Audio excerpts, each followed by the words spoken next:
আমি পাগল হয়ে গেছি যেদিন এই আয়াত করছে। তার কয় কি আল্লাহ? আল্লাহ তো ভাঙ্গা কইছে, বাংলায় কইছে, এটা বাংলা আয়াত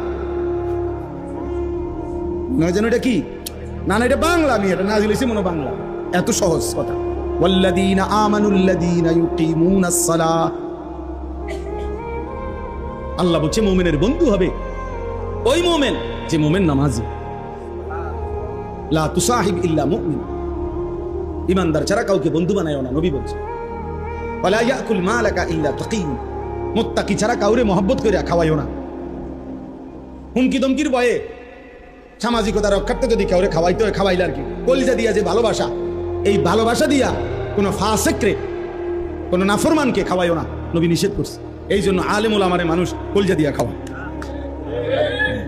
আপনি বিরোধিতা করলেও খাওয়াইব, আপনি পক্ষে থাকলেও খাওয়াই, আপনি না খাবাইলে নারী, আপনার মধ্যে দুই একজন আঙ্গাল কাঙ্গাল না খাওয়াইলে কিচ্ছু দেন, আপনি বহন খান, আপনি বইয়ে বইয়ে চা দোয়ানে বিড়ি খান, যান। আপনার বদনাম দিয়া, আপনার সমালোচনা দিয়া ওলামায়ে কেরামের কিচ্ছু আসবে যাবে না। আছে না কিছু মানুষ হ্যাঁ কিতা হুজুর কোনো কাম নাই হুজুর, একটা দাওয়াত তো শুয়ে শুয়ে দাওয়াত কেমনে খাইতো তুমি বলে দাও বুড়া মিয়া, একটা দাওয়াত খাইতো নাকি? শুয়ে শুয়ে নি দাওয়াত খাইবো? তো আমনেরে দাওয়াত দেয় না, এটা আমার নিদোষ, কথা বলেন না? আমনেরে মানুষে দাওয়াত দেয় না, এটা আমার নিদোষ।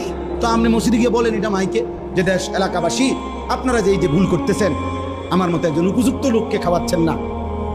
হ্যাঁ কিতা পাইলেন আপনারা? এটা একটা বিচারের কথা নেই।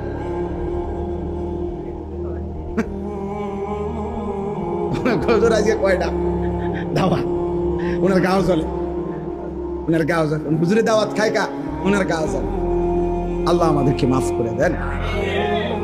তাহলে হুজুর বলতেছি না, মানে যে কোনো মোমেন যে নামাজি, যে আখলাকওয়ালা, তো সেই হবে মোমেনের কি বন্ধু।